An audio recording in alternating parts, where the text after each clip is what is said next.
Olá, estamos mais uma aula da nossa série Bereshit, Gênesis, nossa aula de número 69. Sinta-se à vontade de curtir o canal, se inscrever, ativar o sininho, compartilhar, comentar, perguntar e todo aquele conjunto. Né? Vamos lá. Vamos voltar um pouquinho, Estamos no capítulo 29, versículo 31, para Shavai Etze. Tem aqui, um segundo, tem português aqui no saco da Procura. Tem dois rumachim, tem dois bereshit, tem um em português, esse tem mais um, pode pegar, Davi. Pra vocês acompanharem. Capítulo, tem dois na verdade. Capítulo 29, versículo 31. Vayar Hashem kisnu alea, vaiftach et rachma verachel akara. A gente viu isso lá passado. E viu Deus que Leá era sinuá, a gente viu, odiado, ou menos amado, ou que estava predestinada para Esav, né? A gente viu também pelo Midrash.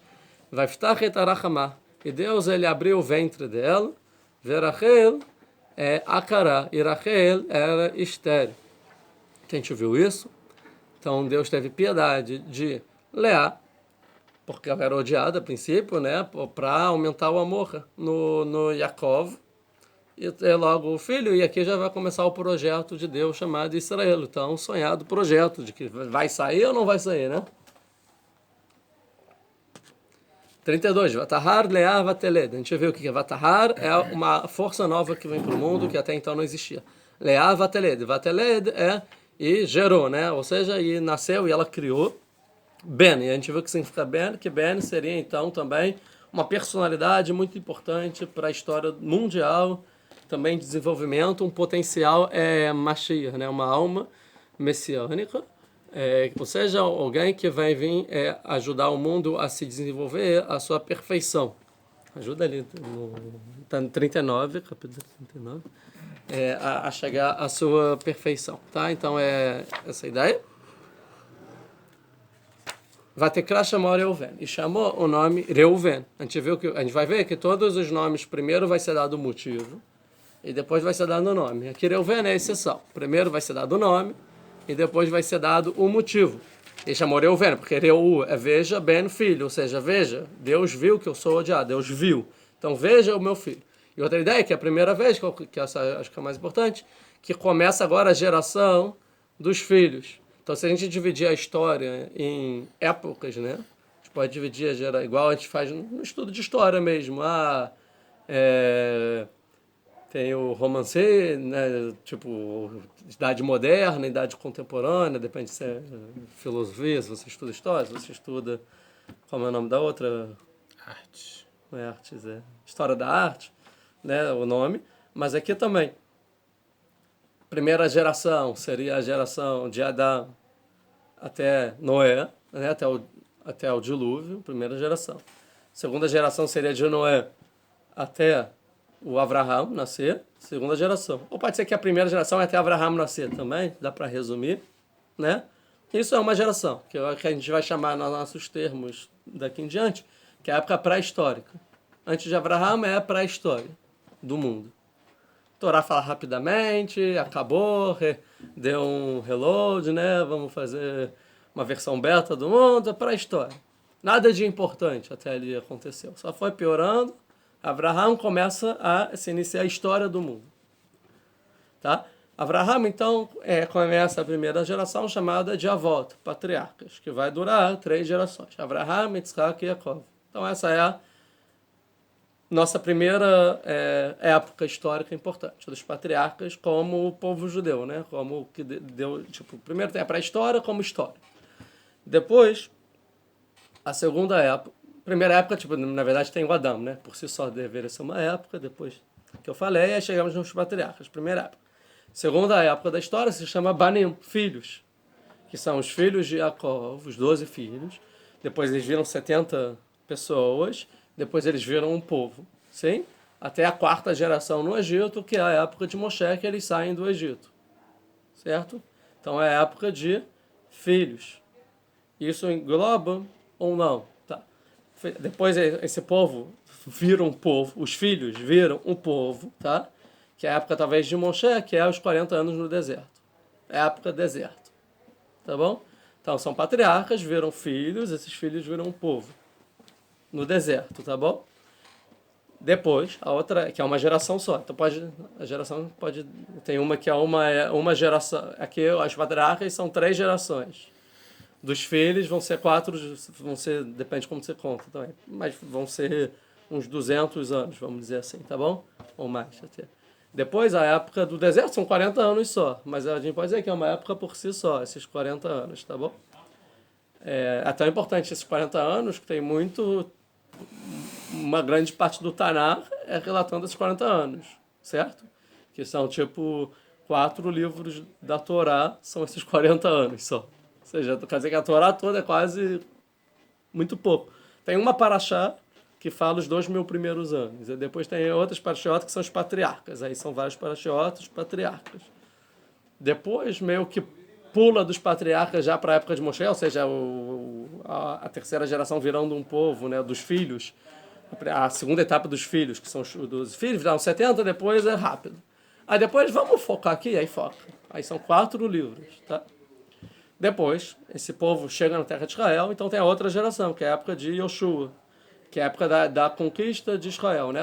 Desse povo entrando numa terra, a terra de Israel, que já não é mais Torá, agora começam os Nevim, os profetas, que seria o livro de Josué, né? De Yoshua. Então, seria a próxima geração. Então vamos lá, tem os patriarcas, depois os filhos, depois deserto, e agora é terra de Israel, que é Yoshua. Depois seria Shoftim, que são os juízes, que é configurado que as tribos viviam por si só e tinham um poder descentralizado na terra, tá bom? Não tinha um governante que centralizava todo o povo de Israel. Então são os juízes. E depois vai ter a nova era, que vai ser a era monárquica, dos melachim, dos reis. Tá bom? Qual é a ideia? Tem uma centralização na terra de Israel, um poder. Que essa época começa, a época de transição seria Yoshua, né? Yoshua não, desculpa, Shmuel.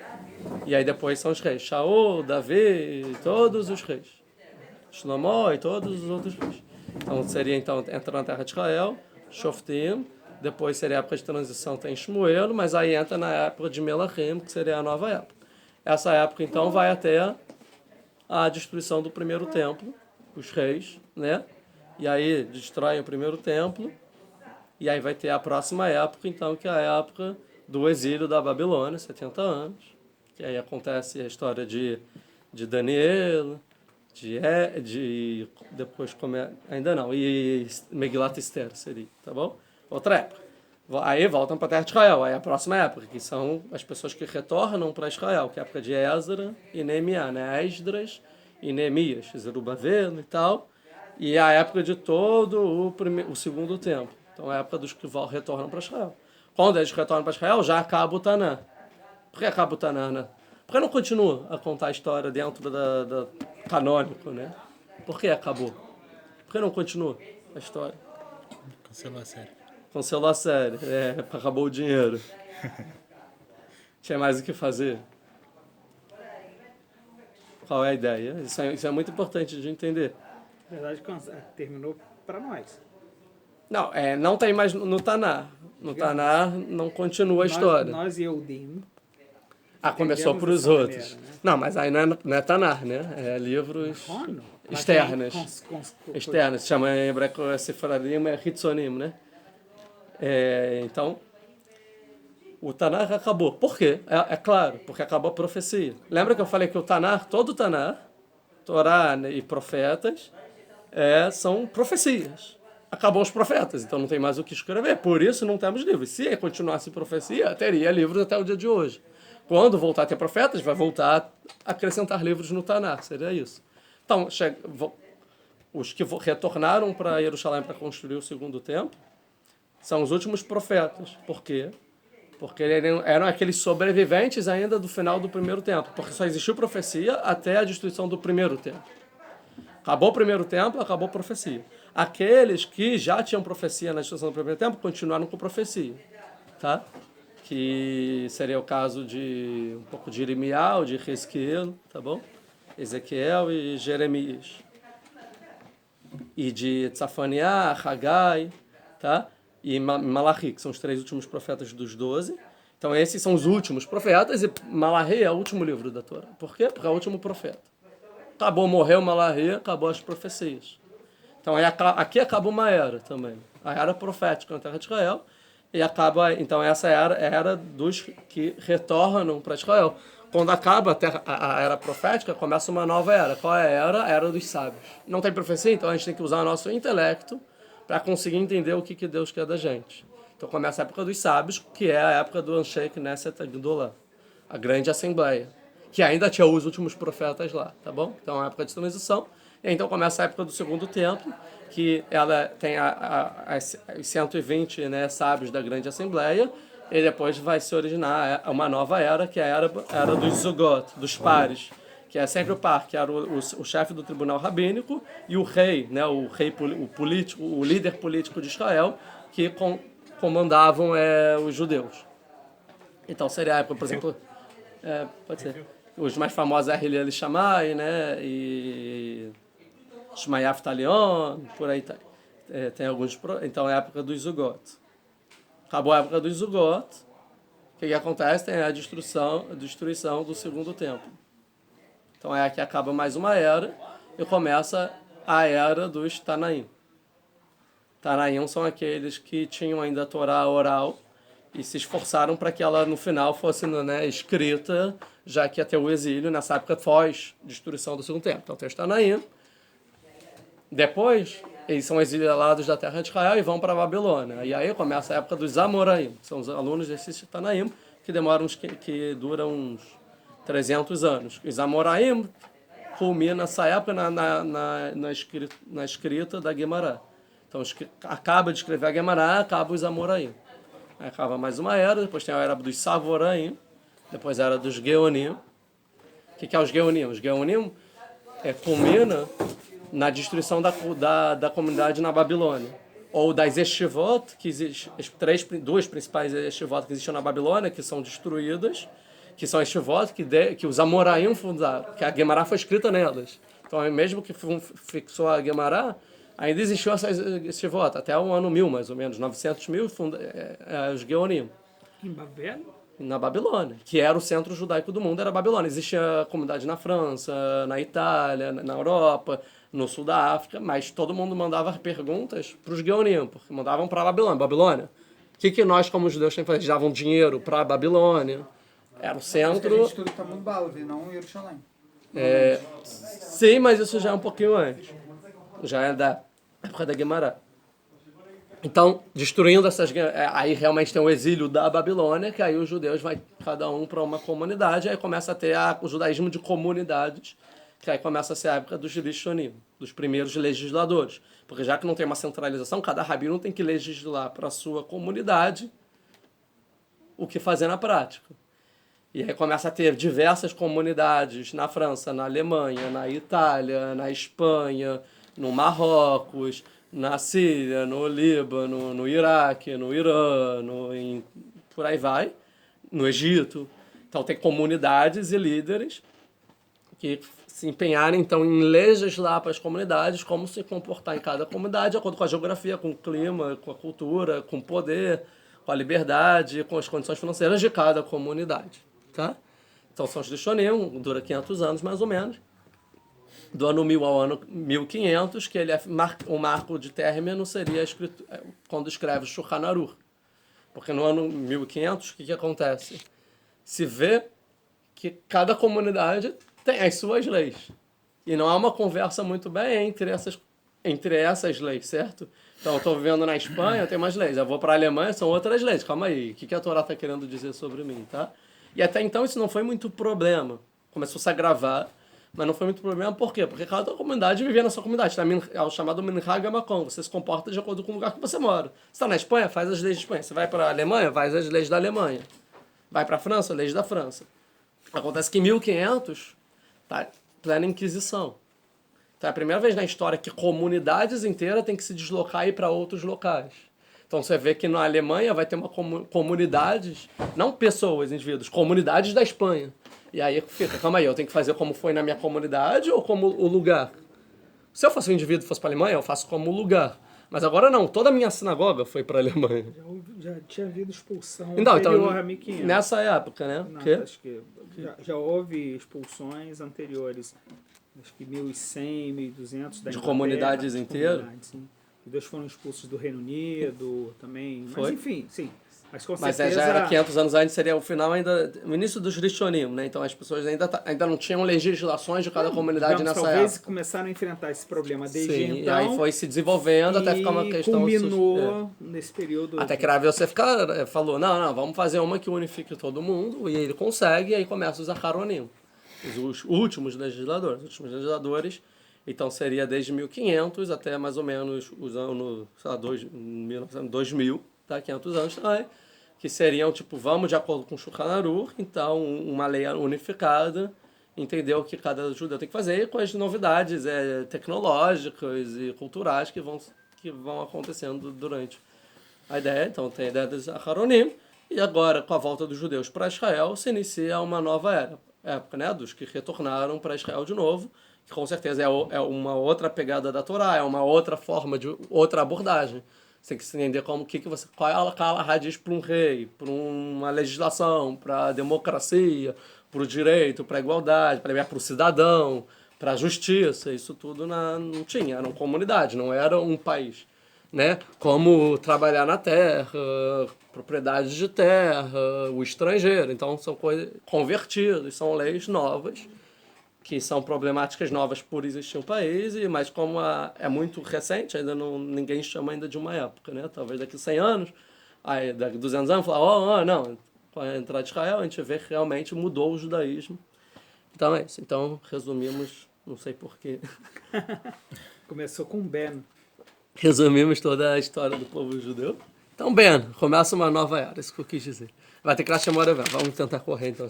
Que Amra que era Hashem Beoni, que Atai Avanesh, que Deus viu a minha aflição, que agora o meu marido vai me amar. 33. Vatahar od vateled Ben. Mesma expressão, engravidou, outro, mais um. Ou seja, mais um Ben. Né? Ou seja, que tem duas forças agora para consertar o mundo, não uma só. E as duas são válidas. Sim? Vatomer, que chamar Hashem Ksnoa Anochi, que ouviu, agora não viu, ouviu Deus que eu sou odiado. Vaten legam etze, e me deu também esse, né? Além do primeiro, também me deu esse. Daqui a pouco a gente explica. Vatekra chamou Shimon. Então, primeiro o motivo, e depois o nome. E chamou de Shimon. Shimon vem de chamar, de ouvir, né? 34. Vatahar od vatenebe. E outra força engravidou, mais um, e gerou um Ben, outro Ben. Vatomer, ata apam ilaveishi elai, que eladati losh loshabanim. Agora o meu marido vai me acompanhar, que eu gerei para ele 3 filhos. Alken, por isso, Kará chamou Levi, chamou o nome dele de Levi. Levi vem de acompanhar, tá bom? 4. Vataharod, nasceu outro. Vateled Ben. Sempre a mesma expressão. Vatomer, ele falou o motivo, então vai vir e depois o nome. Apa'amodet Hashem. Agora eu vou agradecer Hashem, Deus. Alken Kará chamou Yehudá, por isso chamou o nome de Yehudá. Vata'amod Miledet. E parou de nascer. Agora vamos verificar então aqui mais ou menos. A gente falou do Reuven aula passada, vamos falar do Levi, tá bom? O Levi que o Rashi traz aqui, não sei se eu quero entrar em todo o Rashi. A página lá vez, agora meu marido vai me acompanhar. Ele fala aqui o Rashi, aqui a gente vê que as imaotas, matriarcas, eram profetisas. E elas sabiam que iam ter 12 filhos. Sim, no final, 12 Shvatim, 12 tribos de Yaakov, e sabiam que iam ser 4 esposas. E elas falaram, então. E ela falou, eu tive o terceiro, né? Reuven chamou Levi, eu tive o terceiro. São 12 filhos, 4 esposas, 3 para cada. Né? Então agora, fiz minha cota, né? A meata en lopit compé lá e sharena tait chelik bvanim. Agora, então, não tem mais argumento para mim, porque eu já dei o que eu tenho para contribuir como um patriarca. Qual é o argumento que ela estava com medo? Que ela não fosse digna de Yaakov, e na verdade ela deveria ser de Esav. Que ela enganou, foi tudo engano. Falou, agora não, se Deus me ajudou até esses 3 filhos, quer dizer que meu marido vai me acompanhar. Ou seja, eu e meu marido estamos acompanhados, né? Um ao outro. Kará chamou Levi, Bekulan Ktivatikra, eu não quero entrar nisso, acho que é outro assunto. Veja Midrash Agadá, Bela Dvarim, tem um Midrash que diz o seguinte, que a Deus, ele mandou o anjo Gabriel, quando nasceu o Levi, e trouxe perante, Vekará Loshemzai, o anjo Gabriel, porque sempre está escrito Vatikra, e chamou, e ela chamou, né? Vatikra, e aqui no Levi está escrito Kará, Kará chamou. Então, Kará quer dizer que outro chamou, tá bom? Então, o Midrash vai dizer que quem chamou foi o anjo Gabriel, tá? Hashem Sheilave Matanot Karol Levi. Não, eu pulei Gabriel e trouxe para ele o nome, falou, vai se chamar Levi, e ele trouxe 24 presentes de sacerdotes, que a gente vai ver que, posteriormente, o sacerdote vai ganhar 24 presentes, 24 mitzvot que o povo tem que dar para os sacerdotes. Então ele ganhou 24 presentes, e o Gabriel falou, esse nome é Levi, porque foi acompanhado com ele presentes, ele nasceu com presentes. É um Midrash, tá bom? Mas interessante, porque o Midrash vem trazer o Gabriel, porque o anjo Gabriel que veio, porque a gente vai ver que em Yaakov também está escrito Vekará, que também foi chamado, e lá a gente estudou que Deus chamou o Yaakov de Yaakov. Enquanto o Yitzhak chamou o Esav, por causa disso, o Yaakov é chamado por causa de Deus. Deus falou, o nome é Yaakov. Então, por que lá é Deus que chamou, e aqui é o anjo Gabriel? Tá bom? Então a gente tem que ter o seguinte, que na época dos patriarcas é Deus.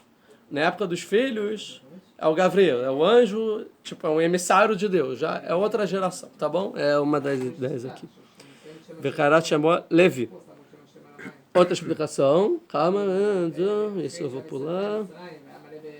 Tem quem diga aqui, pelo Pshat, que Kará seria o Yaakov, deu um nome de Levi, tá? Outra explicação de Levi é o seguinte, que é a explicação do Rizkuni, famosa, que ele fala assim, até então eu tinha 2 filhos. O que é 2 filhos? Famosa, né? Eu tinha 2 filhos. Então eu ia lá para fazer compra e sei lá. O que eu fazia? Eu botava o Reuven aqui na direita, o Shimon aqui na esquerda e levava os meus filhos, né? Agora eu tenho 3. Com 3, eu não consigo levar os 3 ao mesmo tempo. Então é obrigado agora que meu marido me acompanhe para dar a mão para o terceiro. Então agora que eu tenho 3, meu marido vai me acompanhar onde? Onde eu for, meu marido sempre vai estar do lado, porque eu preciso de mais um. Então agora vai me acompanhar meu marido, que agora eu já tenho 3, e 3 eu não dou conta. 2 dava conta, 3 não. É a ideia aqui, tá? Do Rizkuni. Levi, deixa eu ver se eu falo isso. Sheila V aqui, cadê? Bem, vai tomar chamar a chance lá, vai estar bem, vai tomar até para Levi. Ilavé, interessante que a palavra Ilavé, Atam Ilavé, agora vai me acompanhar, né? Acompanhará o meu marido. A palavra Ilavé, a gente vai ver, falou o Al-Sheikh HaKadosh, que essa palavra tem 3 das 4 letras do nome de Deus. O Yud, o Vav e o Rei. Falta um rei só, né? Ilavé. Então é o nome de Deus, mas ele não é completo. Porque quem vai completar o nome de Deus? O próximo filho, Yehudá. Que o nome Yehudá tem as 4 letras do nome de Deus. E mais o Daled no meio, são as 4 letras do nome de Deus, que é o nome completo de Deus. Então quer dizer o seguinte, que até, falou a Sheikh HaKadosh, um pouco pela Kabbalah, muito profundo, que até o Mashiach chegar, né? Até o rei Mashiach, o nome de Deus ainda não vai estar completo no mundo. E até então, é o papel do Levi, só vai ser um Livui. Deus vai acompanhar, mas Deus não vai estar completo no mundo. Que a gente aprende isso de Amalé, que fala que agora o trono de Deus não está completo.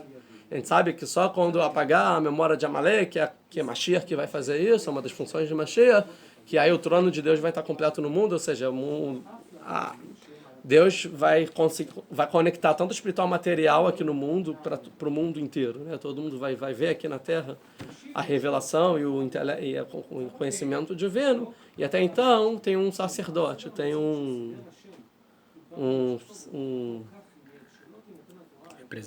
representante de Deus no mundo, que é o sacerdote, mas a gente precisa, através do sacerdote, se conectar também a Deus um pouco, porque o trono de Deus, o nome de Deus não está completo. E o objetivo da humanidade é conseguir completar esse nome de Deus. Isso é Kabbalah, né? Então, a ideia aqui é a próxima, Yehudá. Yodá, então é o seguinte, ela teve 3, certo? Não precisa mais, já fez a cota. E do nada, tive 4 agora. Mais que a cota, já tô pegando de alguém.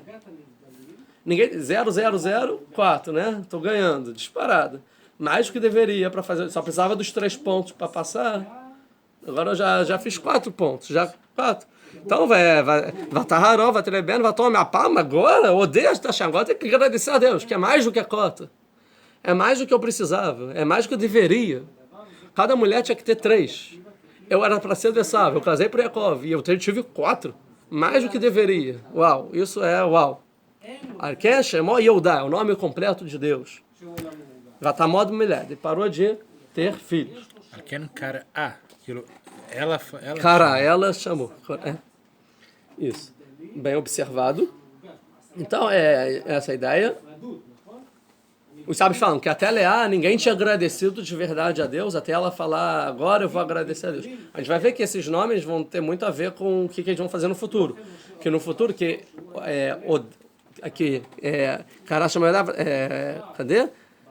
Vapá Modê. O que é Odê? Odê é agradecer, sim, mas no hebraico também significa reconhecer. Reconhecer e agradecer é a mesma coisa, porque como uma pessoa agradece? Quando ela reconhece. Mas não adianta você agradecer da fora. Se você agradece da boca da fora, obrigado aí, mas você não reconhece que esse favor realmente foi imprescindível para você e te ajudou, você não está agradecendo.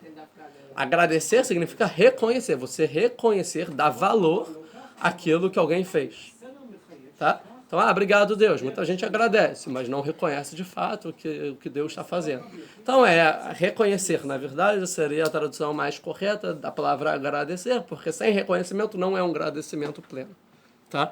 Então, Yodá é o primeiro, assim, sabes, a reconhecer os seus pecados.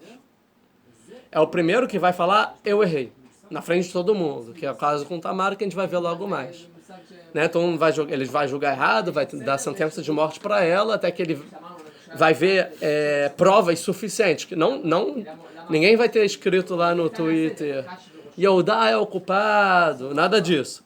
Ele vai ver que tem provas substanciais, uau, que aí ele vai entender, sou eu, que eu não sabia, e no mesmo ele vai falar, uau, sou eu. Gente, eu estou errado. Ela é a tzadeket, ela é bem melhor que eu errei. E o primeiro, então, a fazer essa culpa, tá? Yehudá, a gente vai ver que Yehudá, então, ele vai merecer ser um líder de Am Israel e o líder da humanidade, que o rei Davi da Amélia vem de Yehudá e Mashiach vem de Yehudá, sim, porque um líder precisa reconhecer os seus erros. O beabá do líder é saber reconhecer que errou. Um líder, fala na Gemara, coitada da geração em que os líderes não reconhecem os seus erros. Que é o primeiro passo para fazer tchuvá. Primeiro para fazer tchuvá. Agora, se o líder ele erra e não reconhece, coitado da geração, ferrou, né? E geralmente a nossa geração não só você está corrigindo, não só no Brasil. Eu sei. E não só num lado político, infelizmente. Também no centro, também na direita, também na esquerda. Os líderes, é o comportamento da geração, né? Eu sou a favor da democracia, mas com certeza também a forma eleitoral que é feita também favorece essa questão de você não... porque não é popular você dizer que pecou, ainda mais quando não tem suspeitas, indícios suficientemente grandes para você, né, reconhecer. É uma pena, mas se a população desse valor ao líder que dissesse eu errei, as coisas, não, é um pouco cultural também. Não só na política, em todo o mundo inteiro. Reconhece-se a ideia de reconhecer o erro como fraqueza, não como força. E também tem no livro do Startup Nation, né, que vai dizer que Israel porque diz que a cultura de Israel é você não julgar que a pessoa fracassou, que tentou empreender e fracassou, ao contrário, que se vê isso como um valor. Uau, você já fracassou, quer dizer que você já tem um aprendizado que pode contribuir para agora ter o sucesso. Então na cultura como geral, você tem razão. Então agora vai reconhecer que os nomes de Deus aqui. Vamos então entender aqui o que o Alter vai falar é o seguinte, que primeiro diz Reuven que Deus viu que era odiada. Depois Shimon, Deus ouviu que era odiada, certo? Primeiro primeiro vê que, desculpa, no Reuven diz que Deus viu que ela estava estava sendo, eu nunca sei traduzir exatamente essa palavra oni, Qual passou? que Amra, que Hashem Beoni, minha aflição, tá? Tava com aflição. E agora meu marido vai me amar. Depois no Shimon está dizendo que Deus ouviu que eu sou odiado. Sim? O terceiro está dizendo que agora meu marido vai me acompanhar. E no quarto, não tem motivo em relação ao marido. Certo? E aí ela agradece a Deus. Uau, não tem nenhuma utilidade, né? Vamos dizer que as três têm uma utilidade. Agora eu estava aflita, não vou ser mais aflita. Obrigado, Deus. O segundo, meu marido odiava, agora não vou mais ser odiada. O terceiro, meu marido não me acompanhava. No terceiro, da partir do terceiro, não tem mais nada a reclamar. Não tem nenhuma utilidade de ter um filho para melhorar minha relação com meu marido. Ele já me acompanha, ele já me ama. E aí eu tenho um outro filho, então agora eu agradeço a Deus.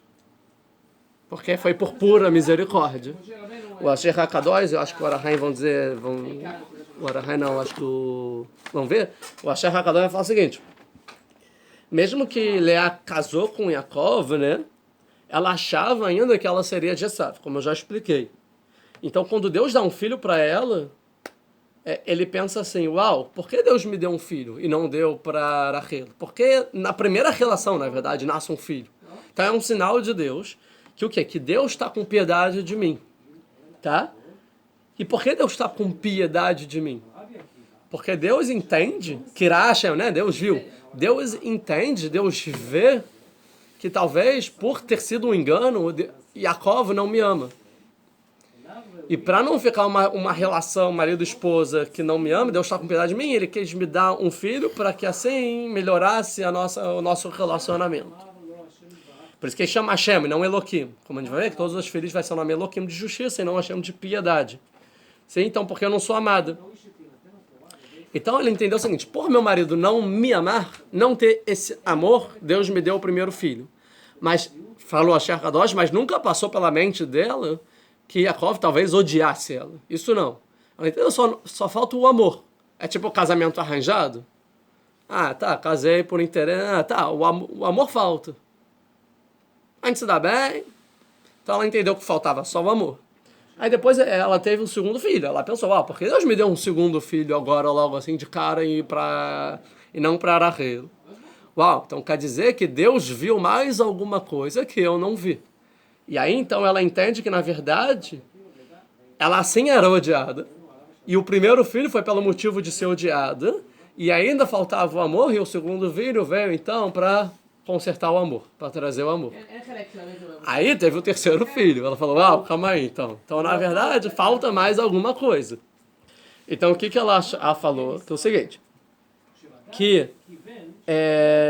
Desculpa. Aí no terceiro ela entendeu o seguinte, então se eu tive o terceiro e eu fiz a minha cota, quer dizer que meu casamento não foi um erro. Deus está desde o início comigo. E ele através dele que aconteceu tudo isso no mundo, e eu fiz de forma correta, e eu realmente deveria ser agora de Yaakov e não mais... Ou seja, todo aquele trauma, né? Você está casado, você está fazendo coisa certa, mas você ainda está meio, eu deveria... Receio. Tem um receio por dentro, uma coisa, né, que vai acabando, e isso no terceiro filho... Não, agora meu marido me acompanha. Tipo assim, eu sou dele, ele é meu, isso ninguém pode negar, tá? Tem a explicação que mesmo depois da morte eles não vão se separar. Né? Nunca vão se separar, nunca se separaram. E aí, como ela viu por Uracodas que são 4 esposas, 3, ela fez a cota dela, então... ela entendeu, então, que até o terceiro, Deus estava fazendo o que ela precisava, uma utilidade. E aí, então, ela teve o quarto. O quarto, ela viu, agora é pura piedade, sem utilidade. Foi só piedade. Então, agora eu tenho que agradecer a Deus. Hashem, pela piedade dele, que ele é tão piedoso comigo que ele me deu um quarto filho. Mesmo já estando 100% com meu marido. Então é só a bondade de Deus. A ideia de que ela rezou, ela conseguiu mudar o decreto. Então aqui a gente vê um conceito muito importante. Eu acho que eu comecei a falar isso lá passada, mas não finalizei a conclusão disso. Eu me perdi no meio, eu acho. Que pra gente ver, existe destino, talvez. Né? Você está predestinado a algumas coisas? Talvez. Não estou dizendo que sim, mas talvez. Mas o livre-arbítrio pode alterar. Entendeu? Leá Vamos dizer que sim, era verdade isso que ela estava predestinada a Esav. Cara, ela conseguiu mudar 180% só pelo mérito dela. Tipo, isso é inegável. As rezas, o choro dela mudaram tudo. Tá? Então é isso. Qual o mérito dela de ter tanto Yehudá quanto Levi? Quanto Reuven, quanto Shimon. Ela teve o primogênito, certo? Ela teve o primogênito. Não, tá bom, mas agora vira pra Cohen Gadol e Mashiach. Então, toda a dinastia ela de teve o Kish. primogênito, ela teve o sacerdócio, né? E o sacerdócio do Levi e também a Torá, Moshe Rabbeinu. Então teve sacerdócio, a Torá e a liderança com Eudá. Ela teve todas as coroas. Todos os títulos foram de Leá. Ela vai ter depois Issachar, que é o representante também da Torá, né? Então também de Leá. Então ela vai ter todos os poderes, vamos dizer assim, de uma sociedade ao mérito de Leá. Então a gente vê qual o mérito foi grande, né? Tipo, ela ganhou tudo. Toda a sociedade está estudada nos filhos, né? Algum comentarista falou por quê? Porque é isso, que ela rezou para Deus. Rezava e é Rahel isso. não fez nada. Que? Rahel não fez nada. Vamos ver, a gente não chegou ainda na rede, tá? Então ela parou de... O Rava Bravanel, ele vai falar o seguinte, que é isso, que na verdade o ódio pode estar em três formas. Pode estar em ato, em fala e em ato e fala. Então, Calma aí. Não. Ato, fala e pensamento, né? Reuven veio tirar o ódio dos atos, ou seja, que talvez realmente Yaakov não se comportava muito bem com ela no início, por causa que achou que ela é uma traidora e tal. E aí teve o Reuven, ele não se comportou mais errado com ela, os atos acabaram. Mas às vezes na fala escapava alguma coisa. E aí teve Shimon. Aí resolveu, ele parou a falar, nada, aí depois, mas ainda no pensamento ele pensava, talvez ela tá errada, tal. Veio o Levi e aí tirou do pensamento tudo que realmente foi comprovado para Yaakov, que ela é uma tzadeket, e ela é o destino dele, e tá certo, e Deus que veio fazer isso e tudo mais. E aí com Yehudá, não tem motivo, né?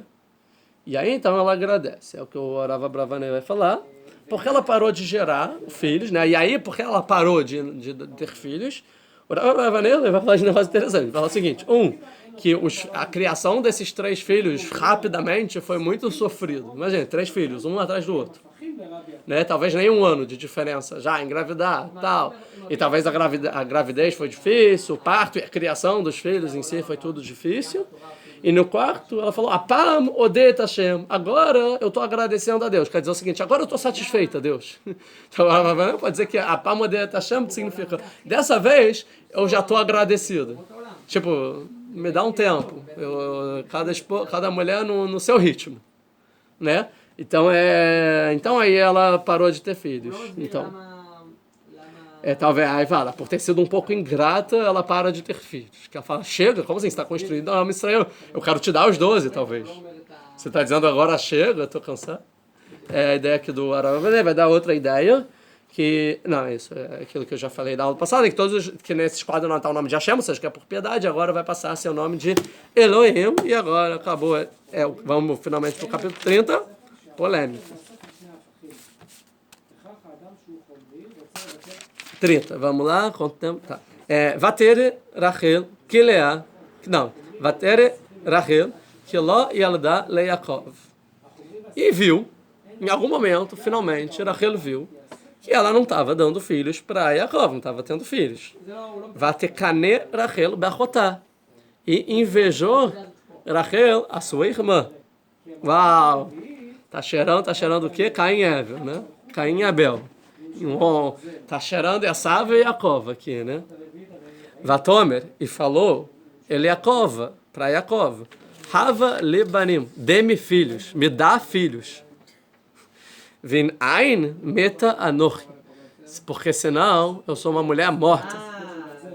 Tá? Aqui o meta é adjetivo, é um adjetivo, tá? Eu sou uma mulher com adjetivo morta, uma mulher morta, tá? É assim, então, é uma mulher com aspecto de morte. já morta, mesmo em vida.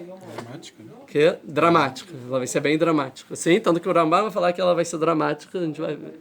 Tá bom? Vamos ver o Rashi. Apam, não, vai ter caneira, Rachel vai rotar. Como assim? Ela teve inveja da irmã? Elas não são tzadikot, pessoas justas, e da irmã, tipo, tá, alguém...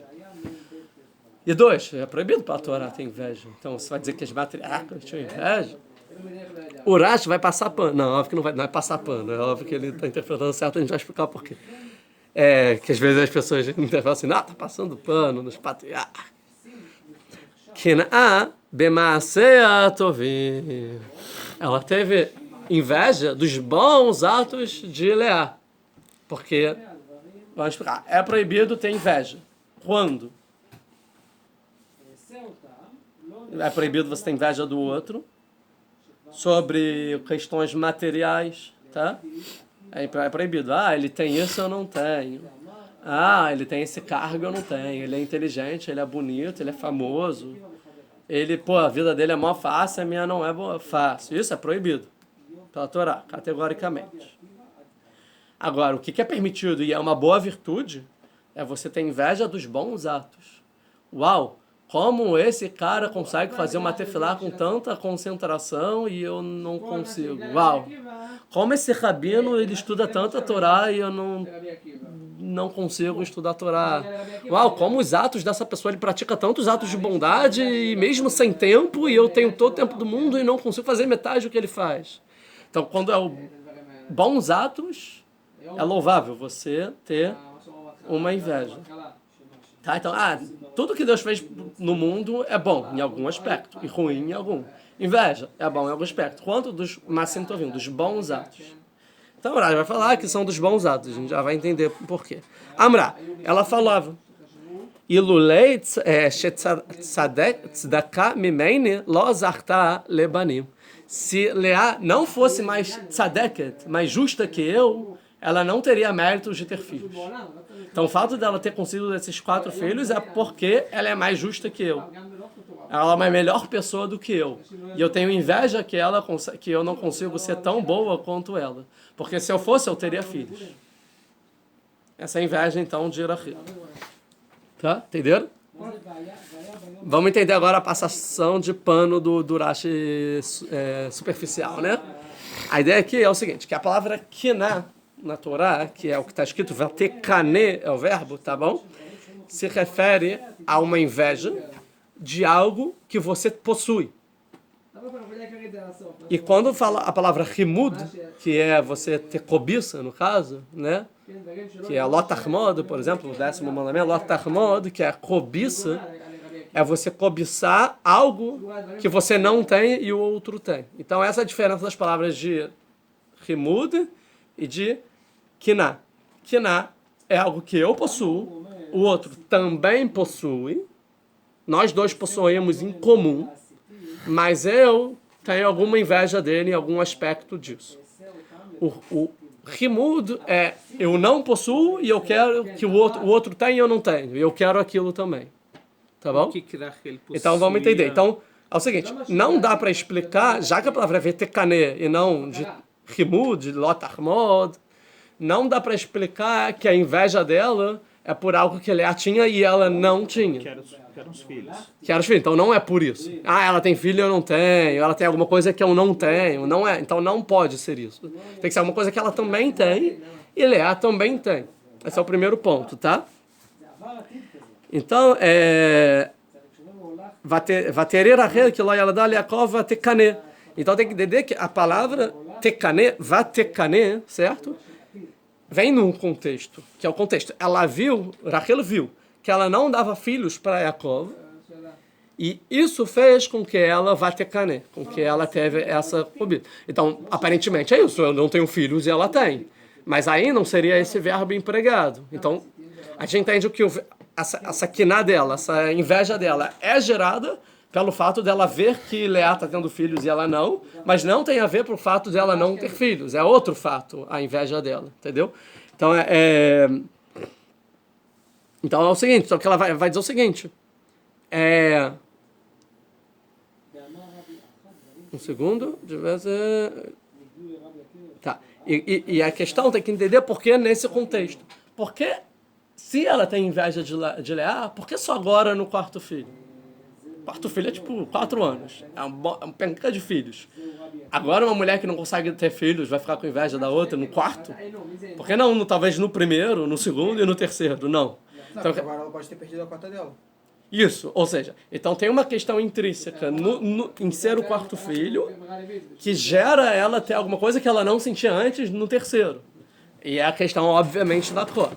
Então é o seguinte, então Rachel, ela pensava o seguinte, cada uma tem seus 3, tem sua porção. Calma aí, deixa eu só desenvolver, depois você...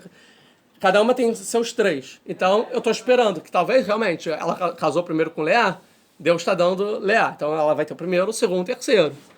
Deu o terceiro, a bola vai passar para mim. Eu vou ter o quarto, o quinto e sexto.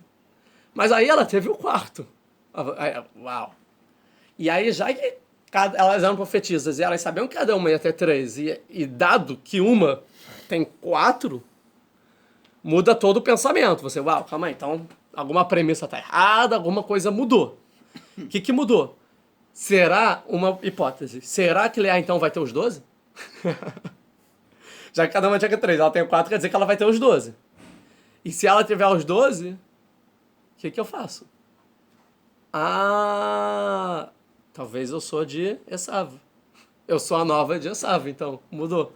O mais novo não é o mais velho, agora a mais nova é pro mais velho.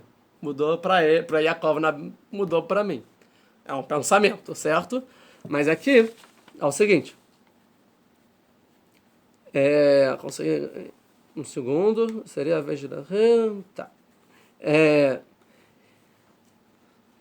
Então é o seguinte, e a gente já sabe que tem 3 coisas que os nossos sábios falam que a pessoa tem que é como se fosse destino, que se chama pelo mazal. Pelo mazal, pela sorte da pessoa, essa pessoa vai ter. Quais são as 3 coisas? São as 3 chaves que Deus não dá para um anjo e dá direto, certo? Que seria a chave da vida, né? A morte e o sustento. O que é a vida? São os filhos. Tá bom? Tem quem diga também que seria... Também tem outro lugar na Guimarães que fala que são os filhos, o sustento e a casa onde vai morar. São 3 coisas que 40... Isso é outra Guimarães. 40 dias antes da pessoa nascer, já tem uma voz que diz, você vai morar em tal lugar, você vai ter tantos filhos e você vai ter tanto dinheiro. São 3 coisas, então, que é do mazal. Você já nasce, vai ser isso. Dá para mudar? Muito difícil. Só se você tiver um mérito extraordinário. Uma ação extraordinária consegue mudar. Tá? Então, se cada uma tinha que ter 3 filhos e Leá agora tem 4 filhos, quer dizer que ela conseguiu mudar o destino dela. Porque cada uma era para ter 3, ela teve 4. Quer dizer que ela tem um mérito extraordinário. Com certeza. Rachel entendeu. Ela tem um mérito fora de série. E se eu não tenho filhos, quer dizer que eu não tenho esse mérito suficientemente grande para mudar o meu mazal. Nós duas somos sadikot, somos justas, com certeza. Isso a gente tem em comum. Somos pessoas boas. Eu conheço minha irmã me conhece. Somos pessoas boas. 100%. Mas ela mudou um mazal e eu não mudei o meu mazal. Então quer dizer que ela tem um mérito fora de série. E se ela tem um mérito de fora de série, e eu, irmã dela, eu sei qual é o mérito, que ela chorava todos os dias, porque ela não queria casar com um perverso. Eu sei, eu vivi isso durante minha vida inteira, até aparecer Yaakov na nossa vida. Durante esses 7 anos que ela estava prometida para mim, eu vi como ela ficou triste e ela chorava para Deus, e os olhos dela se desconfiguraram, né? Então, por esse mérito, ela rezou o suficiente para mudar o mazal, e eu que não tenho filhos, eu não consigo rezar o suficiente para mudar o meu mazal. Então, quando ela vê que Vater era rei que Ló ela dá, quando ela vê que ela não tem filhos para Yaakov, logo depois do 4º filho de Leá, Vater que não era rebacotar. Ela tem essa inveja positiva dos atos, fala, ela tem esses méritos que eu não consegui ter ainda. E se eu não conseguir ter ainda, eu tenho que me mexer. E ela vai se mexer. Eu tenho que arranjar uma forma de conseguir ter meus filhos. Já que é alguma coisa que a priori eu sou estéril. Tá, esse é o Rashi. tá? É o mérito por isso. Então, tudo levou ela a entender que então o mérito da Leá mudou, coisa que ela não conseguiu mudar pelos seus próprios méritos. Tá? Então, isso vai ser levado a ela. Então, ela falou para Yaakov: Avalibani, me dê filhos. Né? Me dê filhos. O que é me dê filhos? Rashi. Avali. Vechi asa avicha imecha. Porque teu pai fez assim para tua mãe. Não é que ela não tinha filhos também, ela é estéril. Teu pai rezou, e aí Deus ouviu a reza dele e ela engravidou. Não é isso? Por que eu não engravidei? Você tem que me dar filhos. Por que tu não rezou para mim? O suficiente, viater, né, o verbo, de mudar os mundos espirituais a ponto que eu engravidasse. Veloit palela, você não rezou por mim. Eu estou rezando aqui, não estou conseguindo, e você não rezou por mim.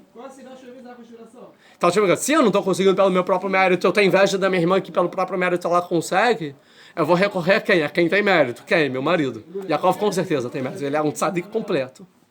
Então, reza por mim. Se eu não... Ela chegou a uma conclusão seguinte: se eu não tenho filhos, é que dizer que meu marido ainda não rezou por mim. Porque se ele rezasse, teria, porque foi a prova do pai dele. Tá?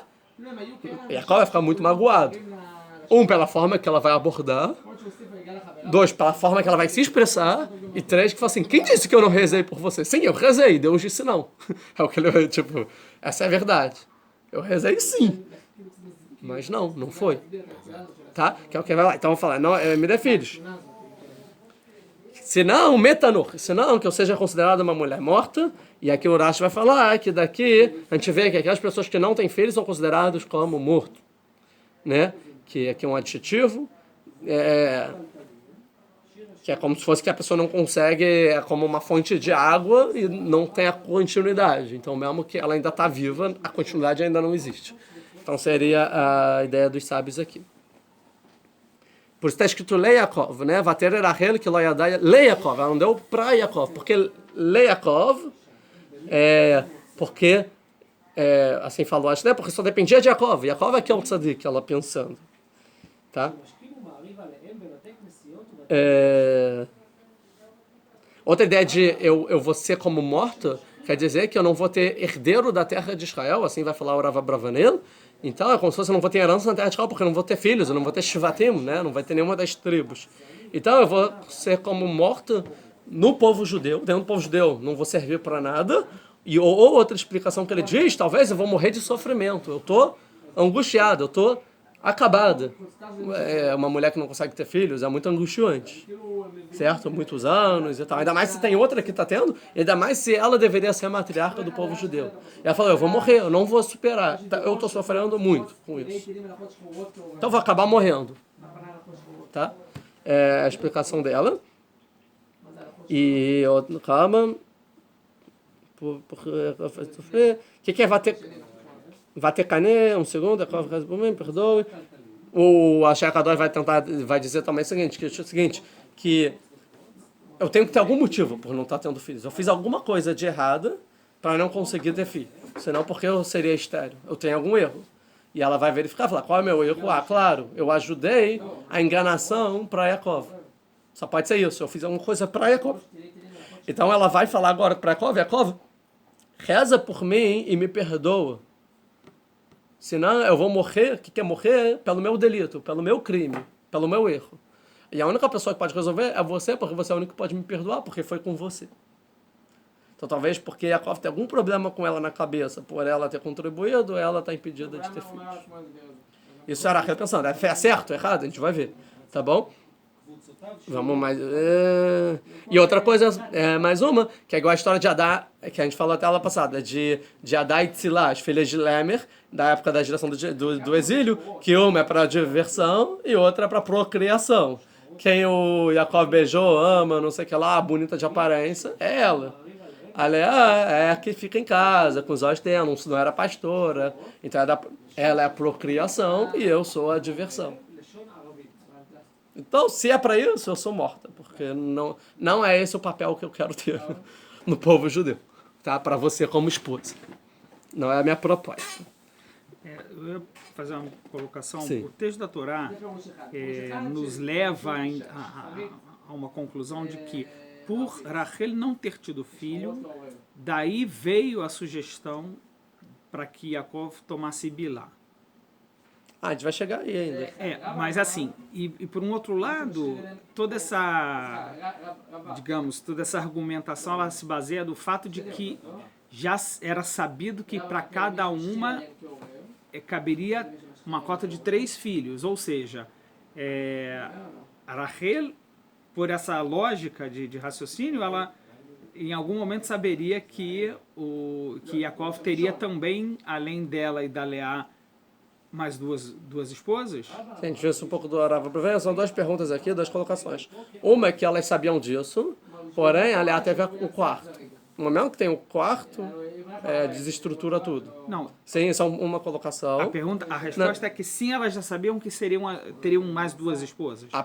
Sim, isso. Não, então, a primeira coisa é isso. Então, quando tem o quarto, assim, talvez não é 3 para cada um, porque ela tá pegando de alguém, tá? Isso é um ponto. Talvez, o que vai falar aqui, os 12 são dela agora. Tá? Segundo, que eles sabiam ter 4 esposas. Agora, quem são as 4 esposas? Tá? Não sabemos. Entendeu? A gente sabe, acabou sendo mais 2. Agora, quem são as outras 2? A gente vai ver, será que são de outra família? Tá? Então, elas vão tentar botar a escrava na própria família. Falar, vamos completar com quem é irmã. A gente consegue se resolver melhor aqui entre família. Tá? Seria a segunda questão. Mas quando elas casaram, elas já não vieram com as 2? Elas vieram... Não, elas eram as serventes delas, mas nada a ver com Yaakov. Elas não eram esposas ou algum contato, nem a serva de Yaakov. Elas eram tipo ajudantes, ama de leite, ajudantes pessoais dela. Tipo as secretárias dela. Entendeu? Que o pai deu para elas de presente. Que na verdade não foi o pai, na verdade já vinha da Ketubá da mãe. O pai fingiu que deu de presente, que não era presente, que sempre foi delas. Tá? Mas elas eram profetisas também. Sim, mas elas não profetizaram quem são as mulheres. Profetizaram que eram 4. Na verdade tem quem diga que é profecia, tem quem diga que na verdade Jacob sabia do sonho. As servas também eram profetisas. As servas eram profetisas, a priori eu acho que sim, mas não tenho 100% certeza. Boa pergunta. Mas a princípio eu acho que sim, mas não sei. Mas assim, na Guemará, em Megilá, está dizendo que só existiram 7 profetisas, tá bom? Nessas 7... Já estudou? Estudou. Você já estudou Megilá. Sim, já estudou junto. As 7 profetisas não tem na lista as matriarcas. Só Sará. Então a gente está falando desde o início que elas são profetisas, mas elas estão falando que só as 2 que eram profetisas, então. Não, isso eu não sei, tem que ficar. Mas a gente vê que a Guimarães não cita as outras como profetisa. Então aí vão ter comentaristas que vão dizer o seguinte, não.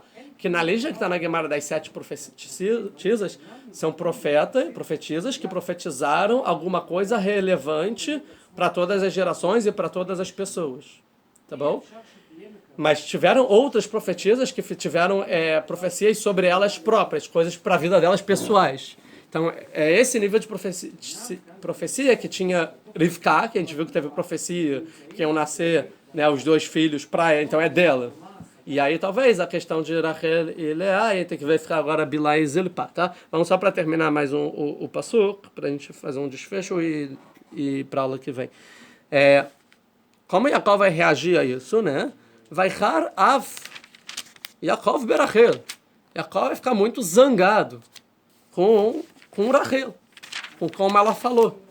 Vai Omer e vai falar, Atakat Elohim Anochi. Eu estou no lugar de Deus agora, que falou, me dê filhos. Eu estou no lugar de Deus. Asher Manamimer Pribat. Ele impediu de você, filho. Não vai botar essa culpa para mim, não. Impediu de você. Vamos ver o Urash, a gente termina? Não vou explicar o Urash, só para deixar polêmico para o aula que vem, para despertar a curiosidade antes que as pessoas curtem. Cadê? Ataca Elohim Anochi, eu estou no lugar de Deus. Vechi bimkomo ani, eu estou no lugar dele, fala o Urash. Asher mimanemer, que impediu de você.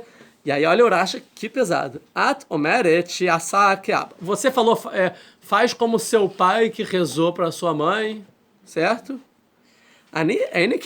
Eu não sou meu pai. Eu não sou como meu pai. Eu não sou o Yitzhak. Tá? Por quê? Aba lo hayalo banim. Meu pai não tinha nenhum filho. Só tinha uma esposa. Não tinha nenhum filho. Ani eis-li banim. Eu já tenho filhos. Mimer maná veló mimene. De você, Deus não deu filhos. Não de mim. Pesado. Qual passou? Eu tô procurando. O aqui, não achei o Urash. 2 segundo Urash. Ou seja, fala assim, você falou que eu sou como faz como meu pai. Eu não sou igual ao meu pai, porque meu pai não tinha filhos. Eu tenho filhos. Então você não tem filhos. Eu tenho. Eu sou diferente, sou outro caso. Te vira aí. Falou isso bolado, chateado, zangado, tá escrito errado, nervoso. Pesadíssimo, não se fala isso para uma mulher, nem para qualquer pessoa, ainda mais quem está sofrendo, ainda mais nesse caso que ela acha que vai morrer de sofrimento, né? Muito menos se espera que Jacob tenha falado dessa forma, então a gente tem que entender. Só entender aqui o que vão dizer é o seguinte, cara, vários profetas rezaram para outras mulheres terem filho, mesmo tendo filho ou não. Tipo, nada a ver. Não tenho filho, então não vou rezar. Por exemplo, Elishá e Eliyahu Hanavi. Né? E ele falou assim, rude, vai raro e nervoso. Como se fala? Vai falar, está escrito em Kohelet 9:17. Devrei chachamim benachat nishmaim. As palavras dos sábios são ouvidas com tranquilidade. Quem é sábio responde de forma serena. Aí a pessoa ouve, não adianta gritar, isso não vai ajudar para ninguém. Certo? Então, de acordo com essas perguntas, como assim não vai rezar porque já tem filhos? E 2, como ele falou dessa forma para Rachel, isso e muito mais, na próxima aula, Bezat Hashem, Deus quiser. Quem gostou, chegou até aqui, por favor, curte para ajudar o canal. Compartilha com os amigos para cada vez mais e mais pessoas terem acesso ao nosso conteúdo e fiquem de olho nas novidades do canal. Então, para isso tem que se inscrever e assinar o sininho, porque muitos youtubers falam isso, porque se não assina o sininho, o YouTube acha que você não está inscrito, você não recebe. Então, se quer receber, se inscreve. Muito obrigado.